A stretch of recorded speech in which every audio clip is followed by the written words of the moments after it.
Azul, salam, bonsoir à tous ou bonjour à tous, j'espère que vous allez tous très bien. On se retrouve pour cette nouvelle vidéo analyse où on va parler de la liste de Vladimir Petkovic pour les deux prochains matchs qui seront assez intéressants face à la Guinée et face au Libéria. Le 5 et le 10 septembre, donc dans quelques jours. On va parler avec quelques nouveautés parce qu'il y a des nouveautés concernant presque tous les postes. Il y a des joueurs qui sont fait oublier. Il y a des grands retours. Il y a des grands débuts dans cette liste. Et il y a des choses qui sont assez intéressantes à suivre sur lesquelles on va bien sûr en discuter. Donc, avant de commencer cette vidéo d'analyse, on a fait une vidéo analyse tirage au sort Ligue des Champions qui est sortie sur la chaîne. N'oubliez pas de la liker, débriefer Real Madrid. On va débriefer les matchs en continuité sur cette chaîne. Mais on va commencer à parler sur cette liste. Donc, likez au maximum, partagez et commentez. Abonnez-vous à la chaîne. On va commencer avec la liste et avec les gardiens. On voit. Moi, je pense que dans le poste de gardien, on a des gardiens qui sont pas du même niveau parce que Mandria, Okidja, je pense qu'ils sont un cran au-dessus sur Guedouz qui est parti en Iran. Donc, on a quand même le poste de gardien est bien fourni. Euh, Mboulhi, c'était un gardien d'équipe nationale. On le savait, on l'avait dit, on l'avait répété. C'est quelqu'un qui, dans plusieurs périodes de sa carrière, il n'avait pas de club. C'était quelqu'un qui n'avait pas de club, qui se battait dans son club, qui n'était pas discipliné dans son club, qui n'avait pas de club en vérité, et qui était capable de te sortir une compétition internationale de fou, qui était capable d'aller en Coupe du Monde et de faire une Coupe du Monde de malade, une Coupe d'Afrique exceptionnelle. Donc moi, je pense que Mboulhi, c'était une exception qu'on ne voit pas souvent. C'est-à-dire qu'on voit, comme au Mexique, il y a Ochoa, qui est un gardien, on ne sait pas où il joue. À une certaine période, il jouait à Ajaccio, il jouait. Mais quand il mettait le maillot de l'équipe nationale, c'était l'un des meilleurs gardiens du monde. Comme, voilà, il y a des gardiens qui se transcendent comme ça avec l'équipe nationale. Et donc, on avait Mboulhi. Mais là, on a des gardiens qui ont un très bon niveau, comme Andrea, comme Okidja. Donc, je pense que c'est un poste où on est très bien fourni. Après, sur le volet défensif, on a des nouveautés, c'est Khassef qui revient. On maintient Mendy, Togay, Ben Sebaini, Belaïd qui est maintenu, et Nouri, Hadjem, Attal, Farsi et Madani. Donc Farsi aussi, c'est une nouveauté avec Khassef. Et la polyvalence est assez intéressante dans ce poste. On a des joueurs de côté qui sont quand même intéressants. Quand tu vois Attal, même si je pense que Attal, s'il doit commencer, je ne le vois pas être titulaire. Et dans les déclarations de Vladimir Petkovic, il a parlé de ça. Il a parlé du fait que Atal a été convoqué malgré qu'il n'avait pas de club. Donc une situation assez compliquée pour le joueur. C'était plus une convocation de soutien pour le joueur. Donc peut-être quand tu vois Khassef qui fait de bonnes choses avec le CRB, et quand tu vois Ait Nouri qui est titulaire et qui fait aussi de très très bonnes choses avec Wolverhampton. Donc, je pense que ce poste-là est bien fourni côté équipe nationale. Après, on a plusieurs joueurs qui jouent en équipe nationale. Même si Belaïd est parti, voilà, on a beaucoup de joueurs championnat algérien, voilà, avec Medeni, le joueur de la JSK. Euh, donc, je pense qu'on a quand même une certaine variété, parce que tu as Ben Sebaini qui peut être je le vois plus en relanceur que Mendy qui a perdu beaucoup beaucoup de son niveau. Donc on a Blaid, Madani et Ben Sebaini pour faire une bonne charnière, pour trouver les deux très, très bons charnières. Et sur les côtés, quand même, tu as des joueurs qui peuvent amener cette vitesse, amener cette verticalité et amener ce plus offensif.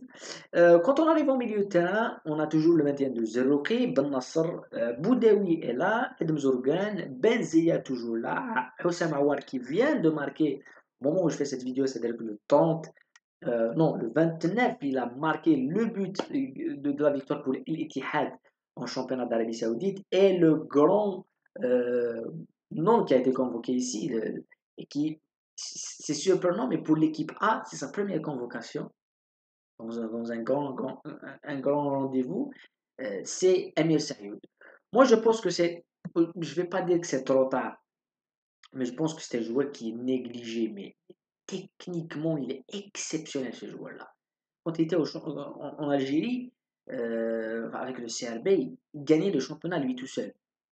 Voilà, il est monstrueux, Emir Sayoud. Quand tu le vois en Arabie Saoudite, ce qu'il fait face à des équipes comme le Hilal, face à Nasr, face à l'Ittihad, face à l'Ehli, ce qu'il fait, il élimine, c'est le Messi algérien. Balle au pied, il a une aisance technique qui est parfaite.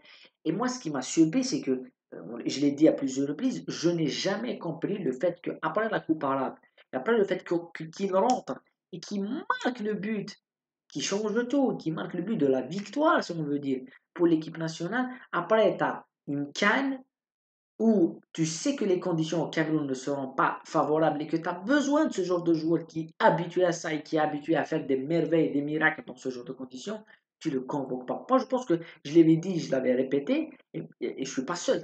Tout le monde le disait. On ne comprend pas comment Belmadi n'a pas convoqué Emel Saïd. Voilà. Et il n'a pas été reconvoqué pour l'autre CAN.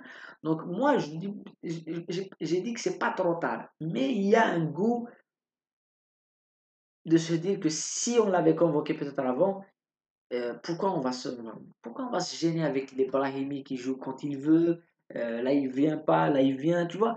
Là, ce joueur, tu es sûr qu'il va pas, il va jouer, qu'il va se donner à fond. Je suis très, très, très intéressé à le voir et à voir ce qu'il va nous proposer parce que je suis sûr qu'il va pas nous décevoir. Ça va être, il faut le faire jouer. Moi, je pense qu'il faut le faire jouer parce que dans ce milieu, t'as Terroir, Benzia et tout, techniquement, mais Sayoud, quand on parle du football africain, Awar ou Boudaoui, bon, Boudaoui un peu mieux, mais Benzia et tout, ils peuvent pas être aussi performants que lui. Donc ça, c'est très intéressant de le voir. Pour moi, pour moi, c'est la chose la plus intéressante dans cette liste, c'est la venue de Awar. Même si, de Sayoud plutôt. Même si quand on arrive aux attaquants, on a quand même Barrahma, Hadji Moussa, Gouiri, Boudjah et le retour du capitaine de l'équipe nationale, Mahrez. Moi, j'avais dit que pour moi, la vraie surprise et la vraie chose, la vraie bonne chose que j'ai vue dans cette liste, c'est Sayoud. Euh, Parce que pour moi, Mahrez, je ne dis pas que. Moi, je me demande quel sera son rôle. Parce que si on vient nous dire maintenant à nous que Mahrez va revenir titulaire comme il était en 2019, ça ne peut pas, ça ne marche pas, ça n'existe pas. Mahrez qui était exceptionnel en 2019, en 2020, en 2021, même récemment avec City, et quand il était sur la fin avec City, il ne jouait pas. C'est les Grealish qui jouaient. Moi, j'ai vu certains de ces matchs en championnat d'Arabie Saoudite. Je suis ce championnat malgré que je ne suis pas. C'est des matchs qui ne m'intéressent pas beaucoup, mais je le suis des fois comme ça parce qu'il y a des chocs et tout. Mais physiquement, c'est pas le même joueur. Il y a un écart fondamental. Et quand tu vois l'attaque, je pense que Barrahma ou Gouiri peut-être joueront plus que lui. Bon, il y a des gens qui ont été oubliés dans cette liste. On parle de Shaibi, on parle de, bah, ça c'est des joueurs qui ont été oubliés. Mais je pense que ça a été bien fourni au milieu de terrain, un peu moins en attaque. Moi, Mahrez, je suis curieux de savoir quel sera son rôle dans cette équipe nationale. Est-ce que ça serait le rôle du mec qui vient avec l'expérience, qui va venir à rapporter son expérience, ne pas jouer tout le temps, ne pas prendre en otage. Moi j'ai peur que le joueur prend en otage l'équipe nationale. On l'a vu un petit peu avec beaucoup de sélections, quand des grands joueurs comme ça qui ont fait l'histoire de la sélection, euh, ils ont du mal à partir, ils ont du mal. Voilà, je ne vais pas citer de nom dans toutes les autres sélections. Donc j'ai peur de ça. Mais j'attends de voir ce que va proposer Mahrez et quel sera son rôle. Peut-être qu'il va venir pour aider et tout. Mais si pour être titulaire tout le temps, je pense qu'il n'a pas le physique. On le voit avec le Hilal, il n'a pas le physique. Donc si c'est pour prendre la place de quelqu'un qui peut donner plus, ça a été l'erreur qu'on a fait à la CAN et on s'est fait éliminer. Voilà. Donc, c'est assez surprenant. C'est assez surprenant, mais bon, c'est un retour. On doit, voilà, on doit l'accepter. Après, on nous a cassé la tête avec des Olysée, des Michael Olysée qui va sûrement choisir l'équipe de France. Il joue au Bayern, le mec. C'est sûr. On nous a cassé la tête avec je sais pas moi, des noms de tous les côtés. Voilà. Et à la fin, il n'y a personne qui est venu. Il n'y a personne qui est venu avec Cherki et tout. Il n'y a personne qui est venu. Moi, je pense qu'on n'a pas besoin de ces joueurs-là. On a des bons éléments. Il faut les faire jouer ensemble. Il faut que ça soit avec le mérite. Le retour de Sayoud, c'est une bonne chose. La défense, je pense qu'on a une bonne défense. Après, le petit point d'interrogation, c'est sur cette capacité qu'a l'attaque. Je pense que c'est des joueurs qui sont. C'est pas des serial beaters qu'on a en attaque. Les Gouiri, les Haj Moussa, Bounjah, il doit rater 40 pour en mettre une. Mahrez, il a pas le physique. Il n'a plus le physique. Barrahma, techniquement, oui, mais est-ce que c'est quelqu'un qui peut te débloquer toute la situation? Donc, on doit se remettre aussi au milieu de terrain. Capacité de Awad, de Benzia, de Sayoud, de Ben Nasser, de donner, de proposer du jeu. Voilà. C'est tout ce que je voulais dire. Sur cette liste, on va se retrouver bien évidemment pour l'analyser avant match, déclaration, après match, débrief de l'équipe nationale face à la Guinée, face au Libéria. Voilà, tout comme d'habitude, comme on le fait sur cette chaîne. Il me reste qu'à vous dire merci beaucoup de nous avoir suivis. On se retrouve très bientôt.